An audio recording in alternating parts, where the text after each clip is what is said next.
Tardes a todos, buenas tardes. Quiero, si podemos leer juntos, tenemos una Biblia a mano, me acompañen con la lectura en Hebreos capítulo 12. La carta a los Hebreos en el capítulo 12.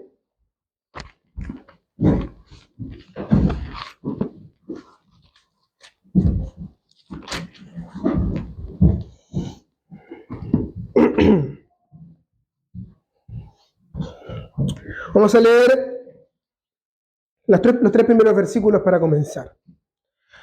Dice, por tanto, nosotros también, teniendo en derredor nuestro tan grande nube de testigos, despojémonos de todo peso y del pecado que nos asedia, y corramos con paciencia la carrera que tenemos por delante.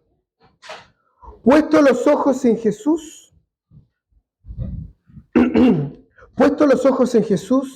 el autor y consumador de la fe, el cual por el gozo puesto delante de él sufrió la cruz, menospreciando el oprobio, y se sentó a la diestra del trono de Dios. Considerad a aquel que sufrió tal contradicción de pecadores contra sí mismo, para que vuestro ánimo no se canse hasta desmayar. Quiero que, si podemos, poner la atención en la primera frase del versículo 2. Puesto los ojos en Jesús. Esta expresión, tal como la mencionan los autores bíblicos, no es simplemente una expresión natural, es decir, fijar la vista de una forma simplemente natural. Porque estamos hablando, los niños han cantado, nosotros mismos hemos estado cantando esta mañana acerca de esta bendita persona, que es el Señor Jesús. Y alguien podría decir, que no sabe a qué se refiere, bueno, pero ¿cómo puedo poner los ojos en una persona que no puedo ver? Jesús, efectivamente, fue verdaderamente hombre y estuvo en esta tierra hace muchos siglos atrás. Efectivamente, él fue crucificado entre dos malhechores en el monte Calvario, juzgado por los romanos en un juicio injusto, injuriado por su propio pueblo. Él vino a los suyos y estos no le recibieron. De hecho, ese versículo no dice él vino a los suyos, él vino a lo suyo, él vino a su trono, él vino a su corona, él vino a ocupar el lugar que le correspondía como el rey de los judíos. Y no solamente como el rey de los judíos por ascendencia natural, sino que también él fue y es verdaderamente Dios. Dios, el Dios eterno, el creador, el verbo se hizo carne. La palabra misma de Dios, lo que es la expresión de lo que hay en el corazón, en la mente de Dios, tomó forma humana, tomó un cuerpo humillándose. Por lo tanto, él no solamente vino a lo suyo de forma natural como rey, sino que también, perdonen que use este ejemplo, pero para tratar de simplificarlo. Supongamos hay una empresa y el gerente general de la empresa baja a trabajar con los obreros y se pone al lado de los obreros de la empresa. ¿Ocuparía él el lugar de un simple obrero entre los obreros? Por un lado sí, pero por otro lado todos reconocerían que él es más que solamente un obrero. Ahora, llevando esto a la figura de lo que estamos hablando, siendo él el creador de todo lo que existe, al venir a este mundo, él debió ocupar el lugar, y ocupó el lugar que le correspondía como el primogénito, la primicia de la creación. Pero él vino a lo suyo, pero los suyos no le recibieron. En primer lugar, a los suyos es una referencia a su pueblo terrenal. Pero en esa cruz, donde él fue rechazado, todos nosotros teníamos un representante. La religión tenía su representación en los judíos. La política tenía su representación en el poder romano. Pero también en esa cruz del medio no era suya, era de un ladrón, era de un homicida llamado Barrabás. Y siempre menciono esto y me gustaría, porque lo encuentro precioso, me gustaría volver a mencionarlo. Hay una de las transiciones más sorprendentes entre versículo y versículo en la palabra de Dios. Está entre el final del capítulo 18 de Juan y Juan capítulo 19 y versículo 1. ¿Qué dice? Lo voy a decir así rápidamente para que no lo busquen. Barrabás era ladrón. Entonces tomó Pilato a Jesús y lo azotó. Búsquenlo, si quieren. Juan 18, el último versículo y el primero del capítulo 19. En la Biblia, cuando fue escrita, no fue escrita con versículos, con capítulos, era simplemente una transición de textos. Por lo tanto, Barrabás era ladrón. ¿Quién merecía ser azotado? Barrabás. Y Barrabás era el representante de todos nosotros. Porque todos nosotros somos pecadores. Porque todos nosotros hemos heredado desde Adán esa naturaleza pecaminosa. Porque el pecado entró en el mundo por un hombre. Y por el pecado, la muerte, por cuanto todos pecaron. Si está destinado para nosotros que muramos, todos somos seres mortales, significa que tenemos pecado, significa que después de la muerte nos espera el juicio. Pero Barrabás era ladrón. Yo era un ladrón en este aspecto. ¿Un ladrón de qué? Un ladrón de la gloria de Dios. Solo Dios merece la gloria y el hombre ha estado desde un principio, desde la caída, robándole a Dios. Ayer que teníamos una reunión de jóvenes, el hermano Jorge nos citaba Apocalipsis 5, cuando el Cordero se sienta en el trono y dice, digno eres de tomar el poder y la riqueza y la sabiduría y la honra. Todas estas cosas que son mencionadas allí son cosas que el hombre ha estado desde el principio de la caída queriendo robarle a Dios. Le ha querido robar la honra y dársela a un hombre o a un ídolo, Nabucodonosor, por ejemplo. La sabiduría. Los hombres siguen edificando grandes universidades, grandes pensamientos, y cada vez más el conocimiento del hombre los hombres quieren conducir el conocimiento a la negación de la existencia de Dios o a la negación de la obra del Señor Jesús. El poder. Los políticos en todo el mundo, los gobernantes, lo único que quieren es robarle el poder que le corresponde a Dios. Y en otra traducción ese versículo dice, y la bendición. Todo lo bueno, todo lo alegre, todo lo feliz, el hombre ha estado por siglos queriendo robárselo a Dios. Por eso somos todos como Barrabás, iguales que él. Barrabás significa, Bar significa hijo, Abba significa padre, hijo del Padre. Pero el verdadero hijo del Padre, el Hijo de Dios, ocupó ese lugar. Por ti, por mí, por cada uno de nosotros. Pero yendo ahora nuevamente a Hebreos, puesto los ojos en Jesús. Este Jesús del que acabamos de hablar. Es el nombre de su humillación, el nombre que tomó. Será llamado su nombre Jesús, que significa Jehová salva, porque Él salvará a su pueblo de sus pecados. El nombre Jesús significa Salvador, entonces.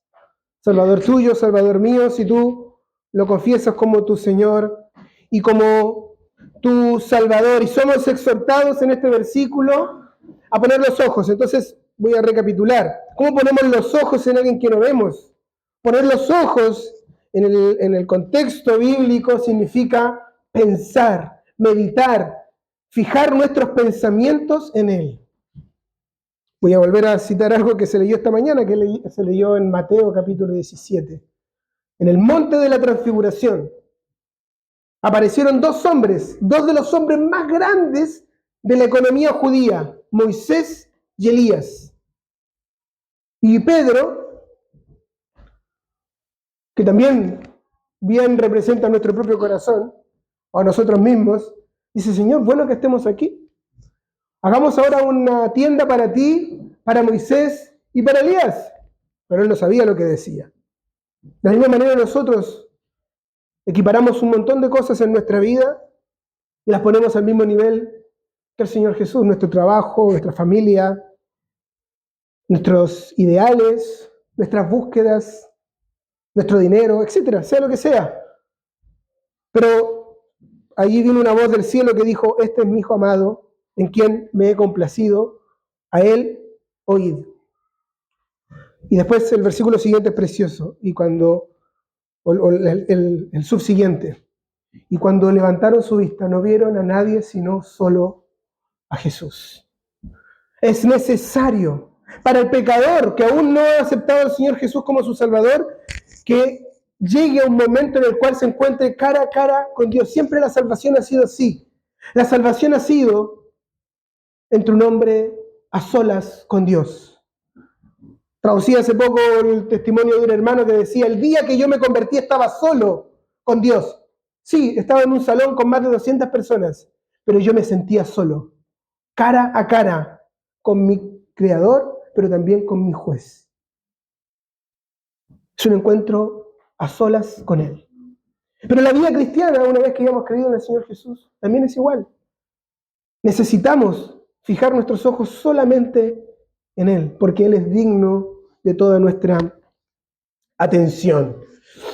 La carta a los Hebreos, ahora voy a los versículos que leímos, es una carta muy preciosa que animo a todos que puedan leerla, y como un tipo de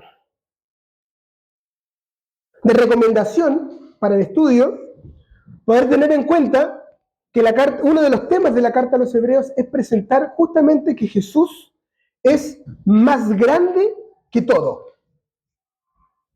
Él es más grande, en el capítulo 1, Él es más grande que los ángeles, superior que los ángeles. Mayor que Adán, perdón. El capítulo 2 es mayor que los ángeles. Capítulo 3 es más grande que Moisés, una de las personas más importantes del sistema judío. El capítulo 4 es más grande que Josué. El capítulo 7 es más grande que Melquisedec. El capítulo 8 es más grande que el santuario mismo. En el 9 es más grande que los sacrificios. Y en el 11 se nos presentan un montón de ejemplos de héroes de la fe. Hombres que vivieron por la fe desde Abel en adelante. Y entonces viene este capítulo 12, y dice: por tanto, así comienza. Este por tanto nos está vinculando con todo lo que está diciendo antes. Y por lo tanto dice: bueno, nosotros tenemos a estos testigos alrededor nuestro. Pero ¿saben algo? Son testigos solamente. Ustedes deben poner los ojos en Jesús. Entonces, cuando vamos a leer Hebreos, esto en primer lugar, tener en cuenta que tenemos que encontrar aquí la grandeza del Señor Jesús. Por ejemplo, se le llama el gran sumo sacerdote. ¿Qué significa sumo? Significa el principal. Por lo tanto, es como una redundancia decir gran sumo. Pero justamente Él es el más grande de todos los principales. Eso es un asunto. Otro punto para el estudio de Hebreos es que está dirigida a creyentes, personas que profesaban ser cristianas y que habían salido de en medio del judaísmo. Eran judíos de la religión judía, habían aceptado a Jesús como el Mesías y estaban en este proceso de transición, de dejar todas las costumbres que eran culturales y religiosas para ir solamente hacia el Señor Jesús. Por un principio esto anduvo bien, hasta que vinieron las persecuciones. Sus hermanos comenzaron a perseguirlos.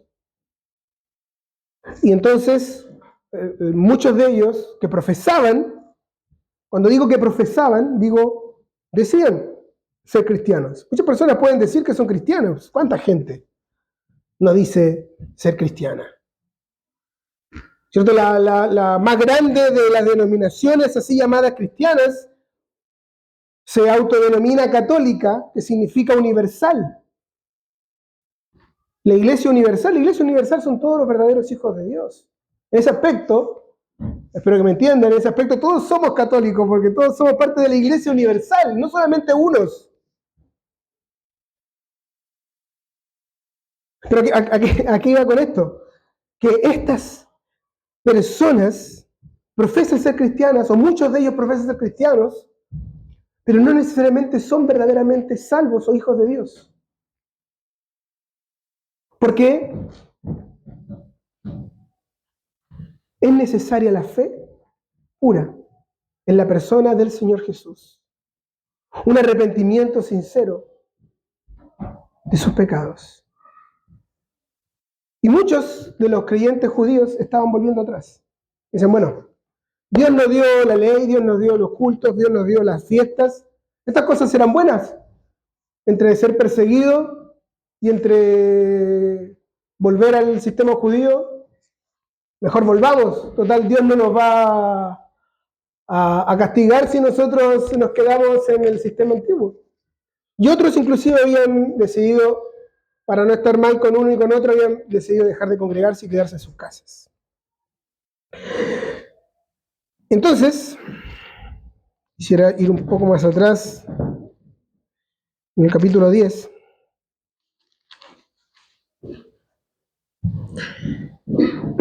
La carta a los Hebreos, en paréntesis, además no dice quién es el autor. La carta a los Hebreos no dice quién es el autor. No sabemos quién escribió Hebreos. Algunos pueden pensar, ¿cierto? Algunos pueden tener una opinión, que lo escribió este, que lo escribió otra. En mi caso tengo una convicción de quién pudo haberlo escrito, pero eso no es importante, porque justamente el objetivo de Hebreos es que Cristo es el superior a todos. Por lo tanto, poner el nombre del autor hubiera sido para el Espíritu Santo no correcto. Lo importante es la persona del Señor Jesús. Pero bueno, el autor de la carta hace algo particular, que es primero hablar de la parte doctrinal, la enseñanza, hasta el capítulo 10, y luego una parte práctica, dirigida a la vida cristiana. Y esa parte práctica comienza en el versículo 23 del capítulo 10, o en realidad el versículo 22. Pero voy a leer a partir del versículo 23. Hebreos 10, 23. Dice, mantengamos firme, sin fluctuar o sin vacilar, la profesión de nuestra esperanza, porque fiel es el que prometió. Y considerémonos unos a otros para estimularnos al amor y a las buenas obras, no dejando de congregarnos, como algunos tienen por costumbre, sino exhortándonos, y tanto más cuando veis que aquel día se acerca.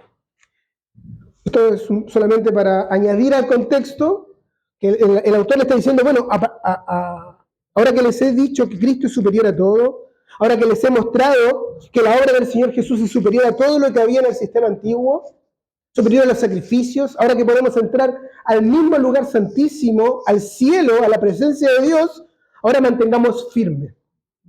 Esto es algo muy importante, mantener firme. Porque hoy en día, en la sociedad en que vivimos y el mundo como está hoy en día, nos quiere tratar de hacer muchas cosas al mismo tiempo. Y cuando hacemos muchas cosas al mismo tiempo, en realidad, ninguna la hacemos bien. Y en primer lugar, la primera responsabilidad para el hombre o para la mujer es asir firme la fe. Creer en el Señor Jesús como su Salvador, tener esta certeza de que cree en el Señor Jesucristo y será salvo. Luego, para aquellos que ya han creído, hay que mantener firme esta profesión. No por los esfuerzos de uno, no, somos incapaces, sino por la gracia que nos ha sido dada. Pero tenemos que mantener firme, y esto es para cada uno de nosotros. Debemos mantener firme esta profesión. Hemos profesado al Señor Jesús como nuestro Salvador. ¿Está bien? Entonces ahora confiemos en Él, porque Él es fiel. Fiel es el que prometió. Y, perdonen que haga referencia a otra cosa que escuchábamos ayer, pero que es cierto. No se trata de cómo nos sentimos. No, yo me siento salvo o no me siento salvo, no. Sí, lo que importa es lo que dice la palabra de Dios. Y Él dice que fiel es el que prometió. No es que yo no siento que el Señor esté conmigo. Y aquí yo estoy con ustedes todos los días hasta el fin del mundo. No dice a veces, no dice cómo, depende de cómo te sientas. Dice todos los días. Y es importante creer con fe cada una de las promesas de la palabra de Dios y no poner la prueba en base a nuestros sentimientos. en base a cómo nosotros nos sentimos, sino en base a lo que Dios ha dicho. Entonces, el versículo 24 dice: consideremos unos a otros para estimularnos al amor y a las buenas obras. Esta palabra considerar, en el texto original, implica detenerse y mirar atentamente. Considerar no es como, mira, y seguir. No, detenerse, mirar y ver cada detalle de lo que estamos viendo. Y acá dice que debemos considerarnos unos a otros. Y esto es algo que carecemos muchas veces. En el vaivén de la vida, entre el trabajo, la profesión, los estudios, etc., estamos tan ocupados de nosotros mismos, nos consideramos tanto a nosotros mismos y a nuestro propio bienestar, que nos olvidamos de las necesidades que tienen los otros. Espirituales en primer lugar. Juan después nos va a decir que si veo a mi hermano tener necesidad y no me preocupo de él, ¿cierto? ¿Cómo habitará el amor de Dios en mí, cierto? Pero acá, en primer lugar, una consideración espiritual. Ver, detenerse, mirarte a los ojos, preguntarte, no simplemente cómo estás, bien, pero en serio, ¿cómo estás? ¿Cómo está tu relación con el Señor? Y estimularnos al amor y a las buenas obras. Es un poco larga la introducción que estoy haciendo, pero para entender un poco el contexto. Después del versículo 26 del capítulo 10, no lo voy a leer, pero el autor hace algo que hace constantemente en esta carta, que es hablar de aquellos que profesaban ser cristianos, pero habían vuelto atrás. En realidad no fueron hijos de Dios nunca. Profesaban ser salvos, pero no lo eran, y por eso vuelven atrás, pecan voluntariamente. Y hay una palabra dura hacia ellos. Y al final del capítulo 10 dice: pero nosotros, los que verdaderamente hemos puesto la fe en el Señor Jesús, no somos de los que retroceden para perdición, sino de los que tienen fe para preservación del alma. Los que tienen fe. ¿Y qué es la fe? Y el autor empieza a explicar lo que es la fe en el versículo siguiente. Si nosotros somos de aquellos que no retroceden para perdición, que verdaderamente hemos creído en el Señor Jesús como nuestro Salvador, para mantener firme esta profesión debemos saber qué es la fe. Y el versículo siguiente lo dice: la fe es la certeza de lo que se espera y la convicción de lo que no se ve. Y dijimos, puesto los ojos en Jesús, ¿y cómo puedo poner los ojos en alguien que no he visto? Por la fe. Y la fe es un don de Dios, del cual debo asirme fuertemente para poner y fijar y meditar y pensar en esa bendita persona. Y después va a poner un ejemplo de cómo muchos ejemplos de cómo esta fe se refleja en la práctica, en distintas circunstancias. Para Abel implicaba dar un sacrificio mejor que el de su hermano. Para Noé implicaba hacer un arca cuando nunca había llovido. Para Abraham era confiar que Dios le iba a dar un hijo, aunque estaba ya de casi 100 años. Para Moisés tenía un pueblo esclavo, las riquezas de Faraón. Y era escoger la esclavitud del pueblo de Dios, los vituperios de Cristo, por sobre las riquezas. Porque la vista no estaba en las circunstancias, sino en aquel que había prometido. Luego, también José, también antes.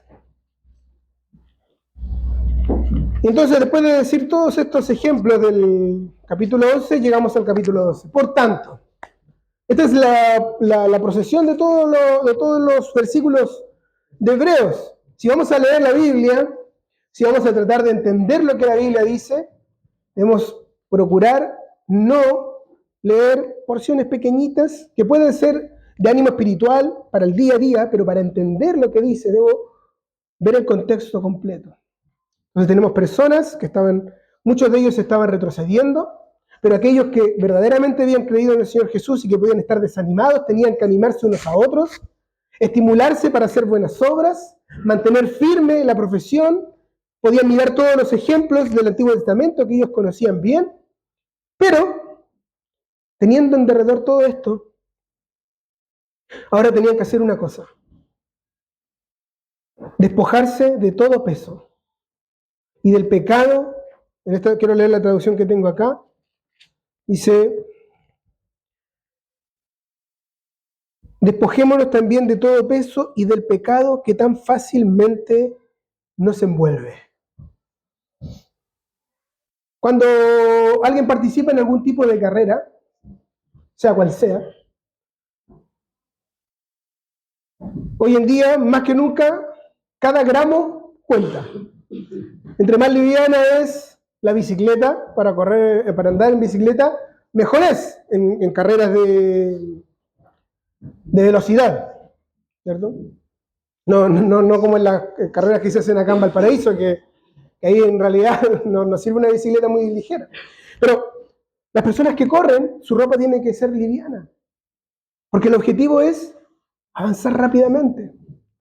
Y para la persona que ha profesado creer en el Señor Jesús como su Salvador, que es un verdadero hijo de Dios, es necesario despojarse, sacarse, quitarse todo aquello que lleva consigo que sea un peso. Quizás no es un pecado. Hay un montón de cosas en nuestra vida que son legítimas, pero que pueden ser un estorbo. ¿Para qué? Para correr la carrera. Entonces primero debemos buscar examinar a los pies del Señor Jesús en comunión con Él por medio de la oración, por medio de la meditación de las Escrituras, qué cosas hay en mi vida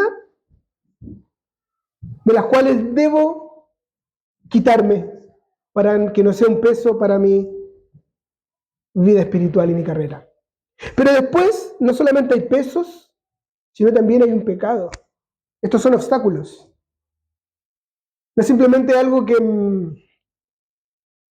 ¿cierto? Perdón el ejemplo nuevamente. Una cosa es, ya, me despojo de toda ropa pesada, me pongo ropa liviana, pero no puedo correr con un zapato roto. Tiene que estar en buena condición. Entonces ya, me quito de todo el peso, y por más que tenga zapatos livianos, si están rotos no puedo correr la carrera. Es necesario despojarme también de aquellas cosas que sí son pecaminosas en mi vida. No somos perfectos. Seremos perfectos cuando alcancemos la gloria. Hemos sido santificados, hemos sido purificados, pero todavía estamos en el proceso de ser perfeccionados y transformados. Por lo tanto, si hubiéramos pecado, abogado tenemos para con el Padre. La nueva naturaleza que hay en nosotros no peca, pero la carne que hay en nosotros sigue produciendo los frutos de la carne. Y es necesario que estos sean juzgados en la presencia de Dios. Si confesamos nuestros pecados, Él es fiel y justo para perdonar nuestros pecados y limpiarnos de toda maldad. ¿Hay algún pecado en tu vida? ¿Creyente? ¿Tú que eres creyente? ¿Algún pecado que te estorba? No pienses en los homicidios, los robos, las cosas grandes, o, perdón, no digo grandes, digo más aborrecibles. Pero las obras de la carne también incluyen, lo voy a leer rápidamente para que no tengan que perder el tiempo en buscar, las obras de la carne también incluyen envidias, también incluyen enemistades, celos, contiendas, disensiones, también incluyen malos pensamientos. ¿Recuerdan cuando el Señor Jesús le dijo en su sermón del monte: oíste que fue dicho cualquiera que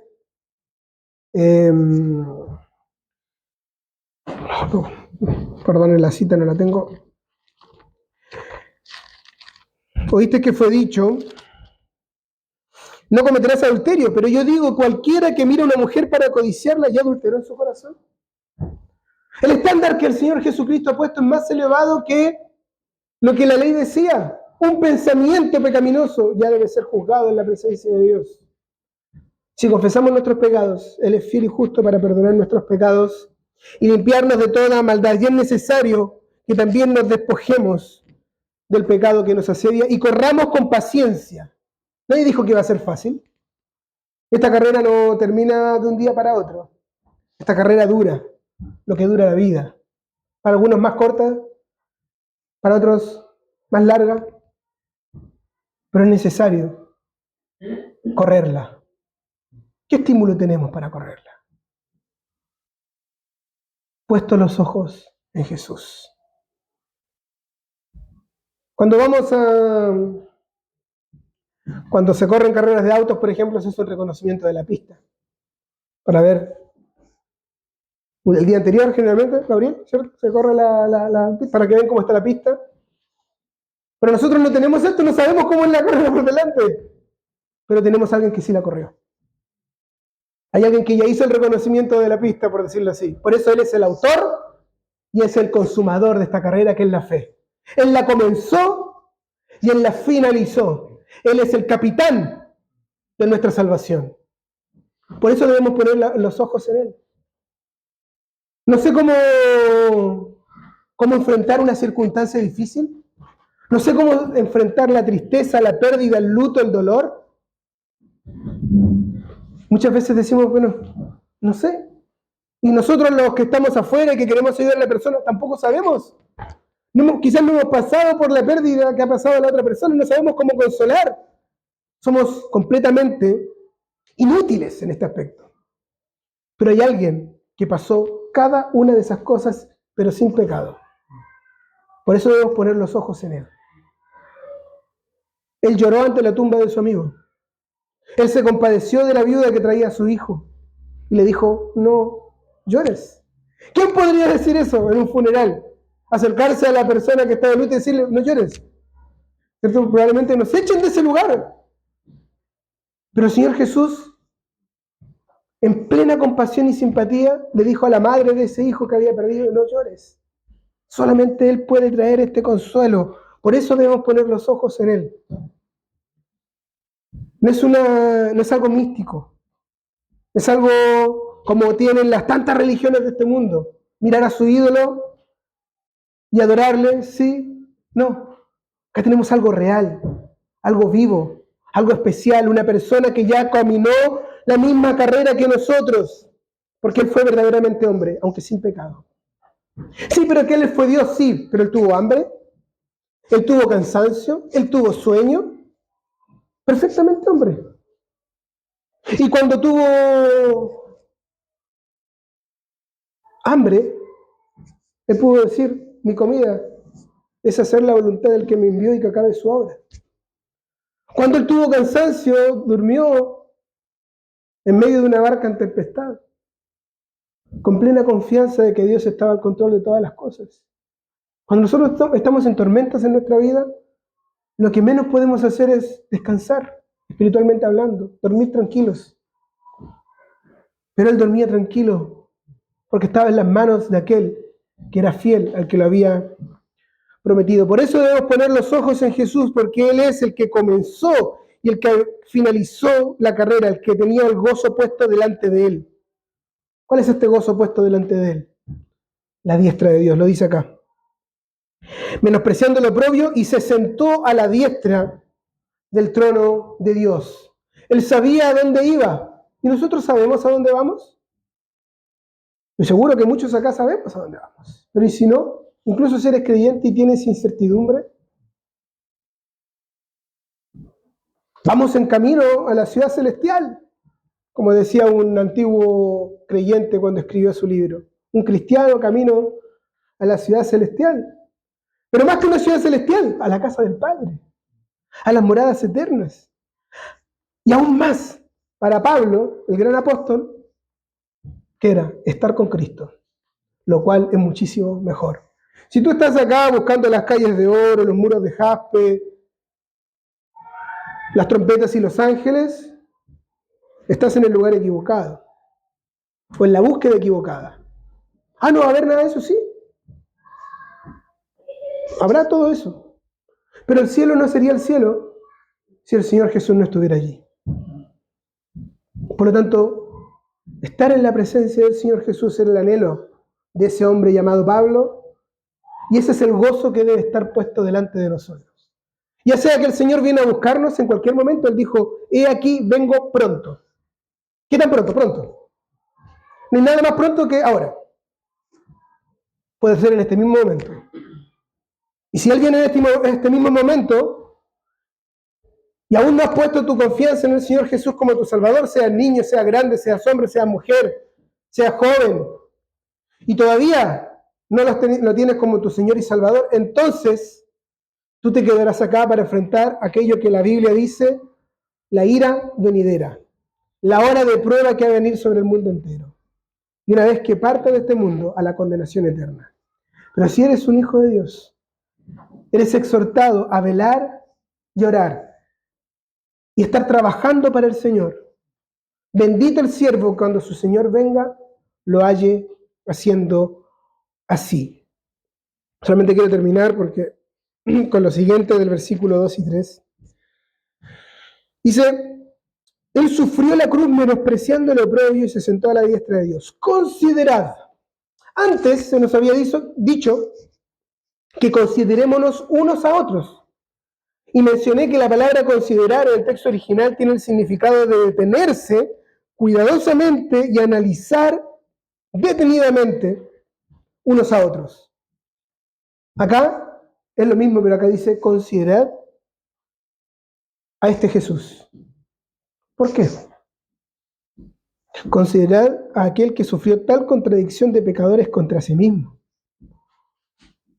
para que vuestro ánimo no se canse hasta desmayar. Los creyentes judíos estaban cansándose y estaban a punto de desmayar por las persecuciones. Y el autor, ¿qué es lo que hace? Pone delante de ellos a Jesús y les dice, ¿saben qué? Él comenzó la carrera, él terminó la carrera y él sufrió el más grande de los oprobios. Ahora, siéntense, deténganse y mírenlo solamente a él, para que así el ánimo de ustedes no se canse hasta desmayar. Versículo 4, porque aún no habéis resistido hasta la sangre combatiendo contra el pecado. Y luego va a hablar de un montón de cosas, que es la disciplina. Y esto es importante, porque muchas veces hay un pensamiento entre algunos cristianos que cuando nos pasan cosas malas es porque hemos hecho algo malo, como un castigo de parte de Dios, como como un castigo. Lo cual, por un lado, puede ser, ¿cierto? Hay versículos que nos hablan de esto. Pero acá nos dice, para los creyentes judíos y para nosotros, que nuestras pruebas, nuestros dolores, nuestras tristezas son parte del amor de Dios para nosotros como un padre, que nos disciplina. Le está diciendo a los judíos, no les está escondiendo la verdad. Dice, considerad a aquel, pero ojo, van a haber pruebas, van a haber problemas, van a haber persecuciones, van a haber trabajo, van a haber dolores, pero ojo, todo esto es parte de la disciplina de Dios para ustedes. Versículo 6. Porque el Señor al que ama disciplina y azota a todo el que recibe por hijo. Si soportáis la disciplina, Dios os trata como hijos. En realidad, si no hay disciplina me debería preocupar. Si no hay dificultades como creyente, debería estar preocupado. Porque solamente Dios disciplina a quienes son sus hijos. Yo no puedo cruzar la vereda y disciplinar al vecino del frente. O más aún, no puedo disciplinar a los hijos de mis hermanos, a mis sobrinos, no. Yo a mis hijos. De la misma manera, Dios solamente disciplina a sus hijos. Y es una disciplina amorosa, porque Él sabe lo que hace, porque Él tiene un propósito. Y termino ahora sí con el versículo 11. Es verdad que ninguna disciplina al presente parece ser causa de gozo, sino de tristeza. Pero después da fruto apacible de justicia a los que en ella han sido ejercitados. Dios busca fruto. Juan 15 dice que Él busca fruto, más fruto y mucho fruto. Y para eso Él debe, como el labrador, pasar la tijera por la viña. Y la tijera duele. Cuando uno corta un árbol, ¿el árbol qué hace? Llora. No como nosotros, pero bota su resina, su savia. El árbol llora. Y cuando Dios tiene que disciplinarnos para que demos más fruto, Él debe a veces permitir estas situaciones difíciles. Pero después da fruto apacible de justicia. Versículo 14, seguid la paz con todos y la santidad sin la cual nadie verá al Señor. Puesto los ojos en Jesús, pero si hay algún pecado en mi vida, si yo no vivo en santidad, ¿cómo voy a poner los ojos en el Señor Jesús? Esto no es un versículo que debe infundirnos miedo, en el sentido que si no vivimos en santidad no seremos salvos, no. Sigan la santidad, porque para poner los ojos en Jesús es necesario que vivamos en santidad, para que nuestros ojos estén puros, para poder mirarlo a Él. Dios quiera entonces que cada uno de nosotros acá haya aceptado al Señor Jesús como su Salvador. Y si es así, que podamos poner los ojos solamente en Él y correr esta carrera, a pesar de los obstáculos de la disciplina, que puede ser dolorosa, que nos puede hacer llorar, pero que al final tiene un fruto pacífico, de obras buenas. Y cuando lleguemos al final de la meta y miremos hacia atrás, podremos decir, Señor, tú sabías lo que hacías conmigo.